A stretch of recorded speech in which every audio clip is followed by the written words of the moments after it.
നമസ്കാരം. Kerala media academy അവതരിപ്പിക്കുന്ന മാധ്യമജാലകത്തിന്റെ 372ാമത്തെ എപ്പിസോഡിലേക്ക് സ്വാഗതം. ആർട്ടിഫിഷ്യൽ ഇന്റലിജൻസിന്റെ അത്ഭുത ലോകത്തേക്ക് വെളിച്ചം വീശിയ ഒരു അതുല്യ വർക്ക്ഷോപ്പിനാണ് IMFK സാക്ഷ്യം വഹിച്ചത്. പ്രമുഖ ടെക് വിദഗ്ധനും AI ഗവേഷകനുമായ സുനിൽ പ്രഭാകർ ആയിരുന്നു ഈ വർക്ക്ഷോപ്പിന് നേതൃത്വം നൽകിയത്. വർക്ക്ഷോപ്പിന്റെ പ്രസക്ത ഭാഗങ്ങൾ കാണാം. എങ്ങനെ how you can use AI for storytelling. നമ്മളെ സബ്ജക്റ്റ് എടുക്കുക, അവിടെ നിന്ന് we can use AI to build a story. അവിടെ we are not avoiding the role of journalist. We are only going to speed up our process using AI. Conventional journalism അല്ലെങ്കിൽ ഒരു human presence അവിടെ വളരെ നിർബന്ധമാണ്. ഞാൻ നേരത്തെ നിങ്ങളോട് പറഞ്ഞു, it is very difficult to avoid. This is only a tool. ഇതൊരു സ്റ്റാറ്റിസ്റ്റിക്കൽ ടൂൾ മാത്രമാണ്. അതിനൊരിക്കലും എമോഷണൽ ഇൻ്റലിജൻസ് ഉണ്ടാവില്ല. ഇപ്പോഴും AI is actually we generally call AI as ANI, artificial narrow intelligence, because AI is still in the child stage. എന്ന് പറഞ്ഞാൽ Tesla car ഓടിക്കുന്ന AIക്ക് ദോശ ചുടാൻ പറ്റില്ല. നമുക്കിത് രണ്ടും പറ്റും. നമ്മൾ ഓപ്പൺഎയുടെ വെബ്സൈറ്റിൽ നോക്കിക്കഴിഞ്ഞാൽ അവർ പറഞ്ഞിട്ടുണ്ട്, we are moving towards AGI. What is AGI? We call it a strong AI. AGI is artificial general intelligence. ഒരു കാലത്ത് ഇത് രണ്ടും ചെയ്യാൻ കഴിയുന്ന AI വരും എന്നൊരു പ്രതീക്ഷ നമുക്കുണ്ട്, അത്രേ ഉള്ളൂ. How to tell a story responsibly with AI. അപ്പം അതിൽ ഇപ്പോൾ നമ്മൾ even you can depend on search engines. Search എൻജിനുകളെ ഉപയോഗിച്ചിട്ട് തന്നെ നമുക്ക് ചെയ്യാം.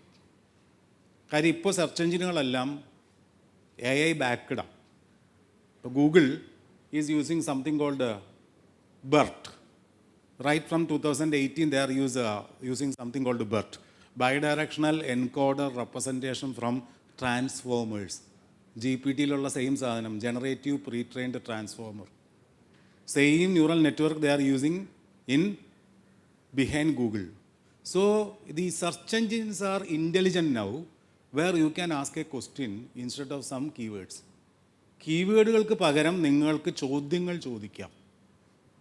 It can automate search. നിങ്ങളൊരു കീവേഡ് കൊടുത്ത് ഒരു ചോദ്യം ചോദിച്ച് അതിൻ്റെ കുറേ ലിങ്കുകൾ കിട്ടും. ഈ ലിങ്കുകളിൽ പോയാൽ ചില ലിങ്കുകൾ യൂസ്ഫുൾ ആവും, ചില ലിങ്കുകൾ യൂസ്ഫുൾ ആവില്ല. You may be taking a lot of time to find something. ശരിയാണോ ഇല്ലയോ? ഇല്ലേ? But now Google has enabled AI mode where you need to sign in the Google first. നിങ്ങളുടെ Gmail അക്കൗണ്ട് വെച്ച് sign in ചെയ്യണം. എന്നിട്ട് you can ask a question instead of some keywords. It will give you an answer. ഒരു ഉത്തരമാണ് തരിക. അപ്പോൾ I can ask a question in Google.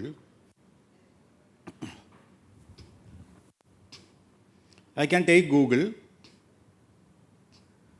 then we'll ask a question,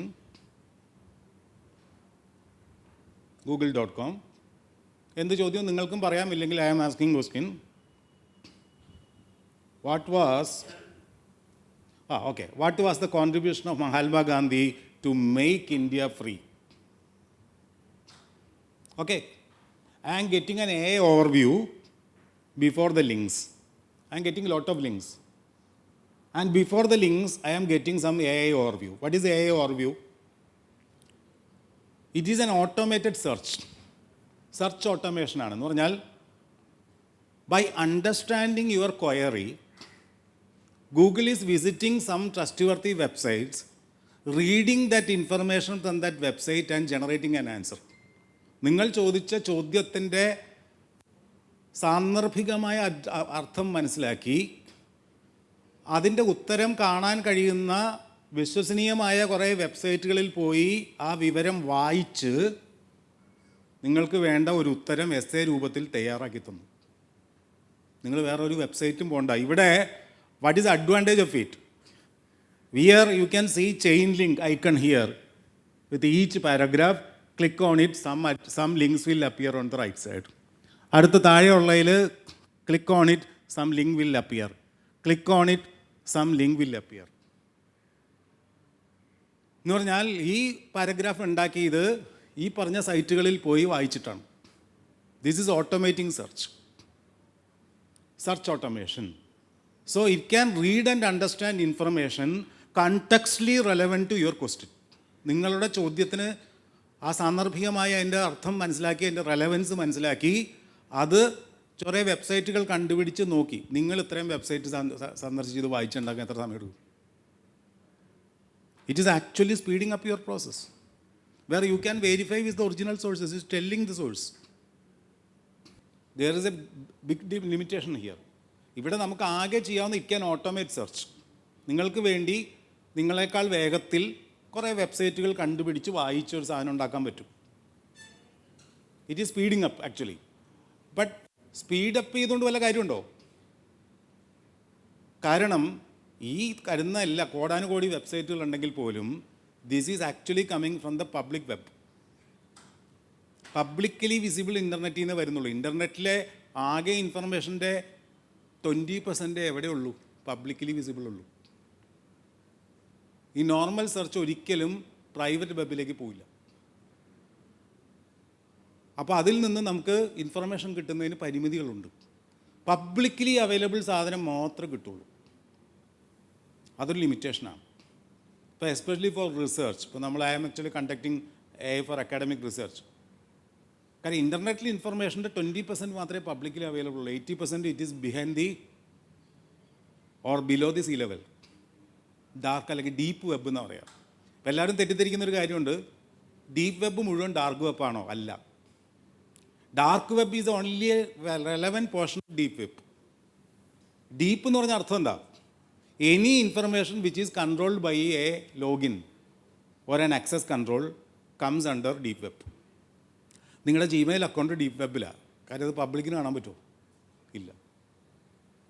നിങ്ങളുടെ bank account deep വെബിലാണ്. പബ്ലിക്കിന് കാണാൻ പറ്റുമോ? ഇല്ല. It is controlled by some access mechanism. So all information controlled by an access mechanism come under deep web.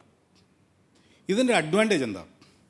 When you want to tell a story on something, എന്തെങ്കിലും ഒരു topic എടുക്കുക, for example in your financial segment, is people working in the IT field are overpaid compared to people with the same qualification. ഒരേ ക്വാളിഫിക്കേഷനുള്ള ബിടെക്കാരാണെന്ന് വയ്ക്കുക, ഒരേ ക്വാളിഫിക്കേഷനുള്ള ആളുകളിൽ IT ആളുകൾക്ക് IT സെഗ്മെൻറ്റിലുള്ളവർക്ക് കൂടുതൽ ശമ്പളം കിട്ടുന്നുണ്ടോ? ഒരേ ക്വാളിഫിക്കേഷനുള്ള ഇലക്ട്രിക്കൽ എഞ്ചിനീയർമാരിൽ കുറച്ചും കൂടി മൈക്രോ ലെവലിൽ നോക്കിയാൽ ഇലക്ട്രിസിറ്റി ബോർഡുകാർക്ക് ശമ്പളം കൂടുതലാണോ?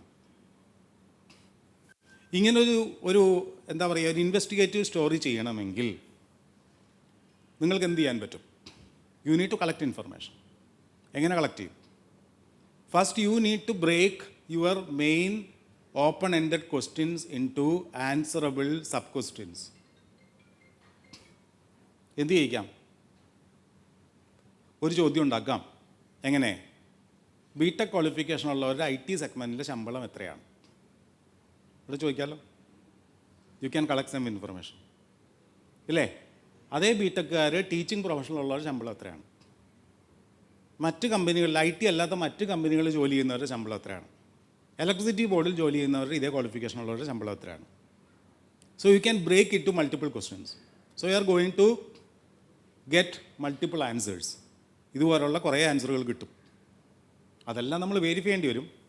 പക്ഷേ ആൻസറുകൾ കിട്ടിയാൽ you can combine all these answers and get this information or convert this information into a story format using another beautiful tool. It is actually meant for learning, which is called AI Notebook or Notebook LM. Notebook LM പോലെയുള്ള AI നോട്ട്ബുക്കുകളിൽ വാസ്തവത്തിൽ അത് ലേണിങ്ങിനുള്ളൊരു സാധനമാണ്.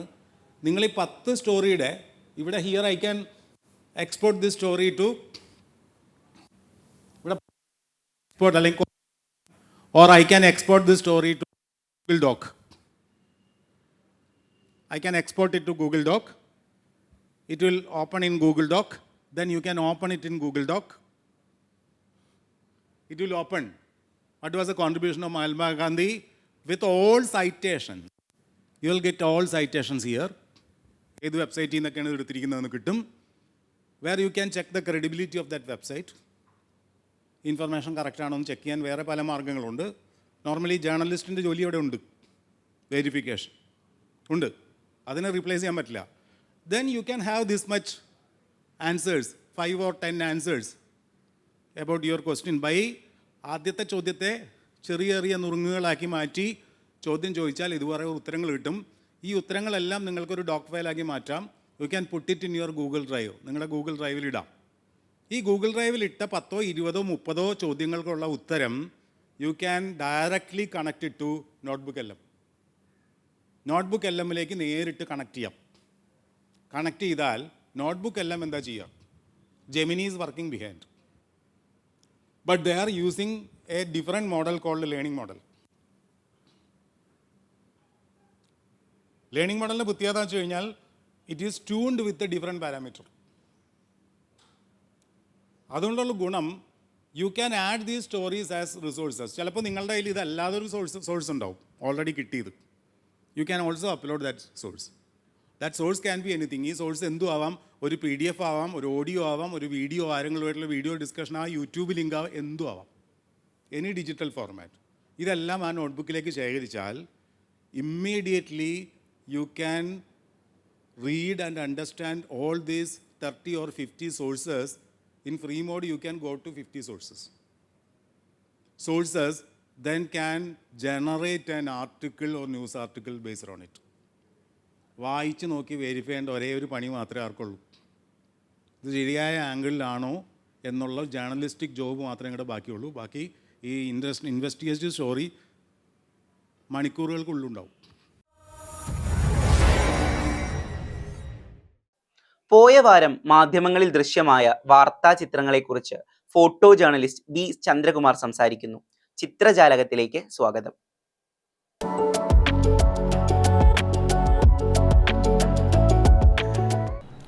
Indian ഭരണഘടനയുടെ 76-ാം വാർഷികം കേന്ദ്ര സർക്കാർ ആഘോഷിച്ചു.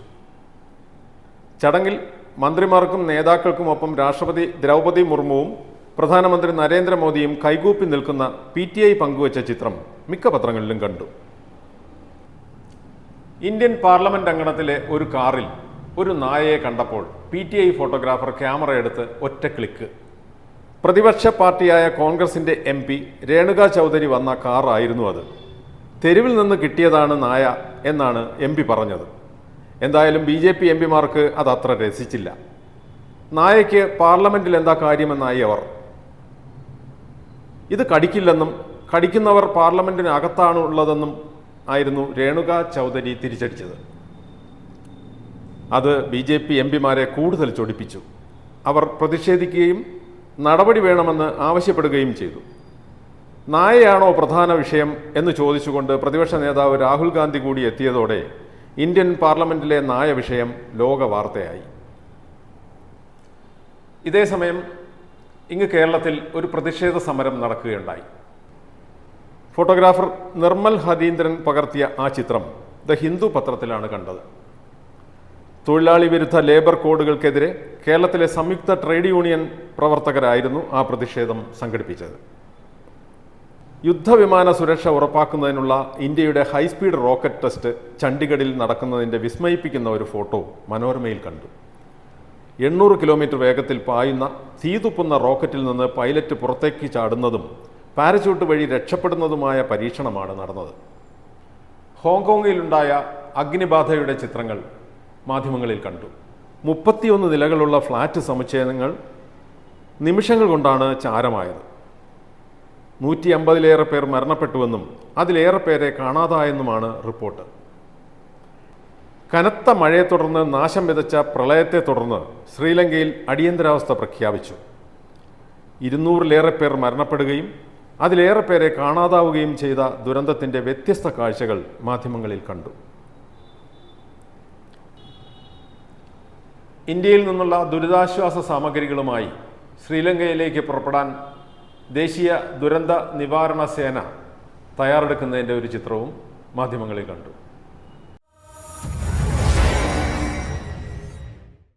അപകട വാർത്തകൾ അവതരിപ്പിക്കുമ്പോൾ വാർത്തയ്ക്കൊപ്പം ഉദ്വേഗവും പകർന്നു നൽകാൻ മാധ്യമങ്ങൾ ശ്രദ്ധിക്കാറുണ്ട്. എന്നാൽ അവയ്ക്കൊപ്പം കടന്നുകൂടുന്ന തെറ്റുകളെ എങ്ങനെ കണ്ടില്ലെന്ന് നടിക്കാനാവും? ഇക്കാര്യമാണ് വാക്കിലെ ശരിയിൽ SD പ്രിൻസ് ചോദിക്കുന്നത്.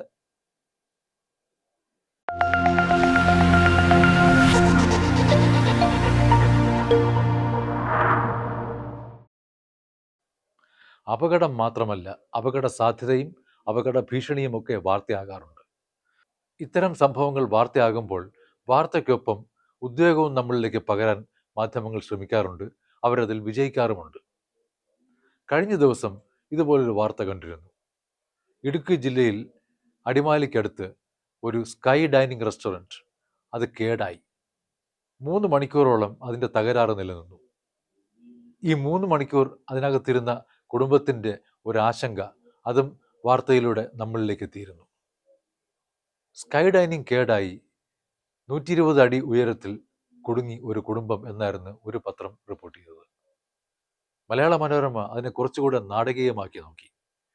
അവിടെ ആശങ്കയുടെ ആകാശവിരുന്ന് എന്നാണ് എഴുതിയിരുന്നത്. മാതൃഭൂമിയാകട്ടെ ഒരു തമിഴ് പാട്ടിൻ്റെ വരി എടുത്തു ചേർത്തുകൊണ്ടാണ് ആ വാർത്ത അവതരിപ്പിച്ചത്. മഞ്ഞുമ്മൽ ബോയ്സിനെ ഓർമ്മിപ്പിക്കുന്ന ഒരവസ്ഥയാണെന്ന് കൂടി അവർ എഴുതി ചേർത്തിട്ടുണ്ട്. ഒരു പത്രത്തിൽ 3 മണിക്കൂർ നീണ്ട ആശങ്കയാണെങ്കിൽ മറ്റൊരിടത്ത് 2.5 മണിക്കൂറിൻ്റെ കാര്യമാണ് പറയുന്നത്. ഈ 2.5 മണിക്കൂർ എന്ന് മലയാളത്തിൽ വളരെ വ്യക്തമായി നമുക്ക് എഴുതാം. 3 അക്ഷരത്തിൻ്റെ കാര്യമേ ഉള്ളൂ 2.5 എന്ന് പറയാൻ. 2.30 മണിക്കൂർ എന്ന് പറയുന്നത് എത്രത്തോളം മലയാളമാണെന്ന കാര്യത്തിൽ ഒരു ചെറിയ സംശയമുണ്ട്. മാതൃഭൂമിയിൽ കണ്ടത് അതാണ്.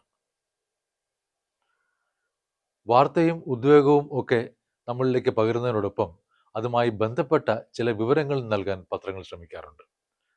ഒരു പത്രത്തിൽ ഒരാൾക്ക് എത്ര രൂപ ചിലവാക്കണം ആ ആകാശ റെസ്റ്റോറൻറ്റിൽ പോകാൻ എന്നുള്ളത് പറയുന്നുണ്ട്. അവിടേക്ക് പോകാനുള്ള വഴി എങ്ങനെ എന്നാണ് മറ്റൊരു പത്രം പറയുന്നത്.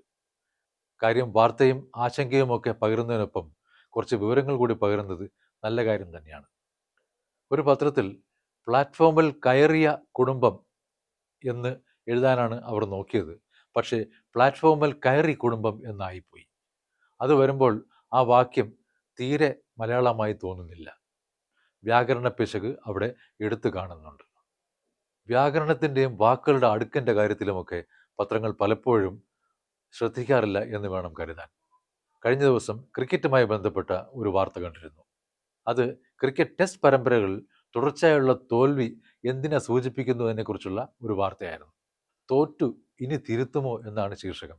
അതിൻ്റെ താഴെ ഉപശീർഷകമായി വേറൊരു കാര്യം എഴുതിയിട്ടുണ്ട്. അവിടെയാണ് ഒരു പിശക് തോന്നിയത്.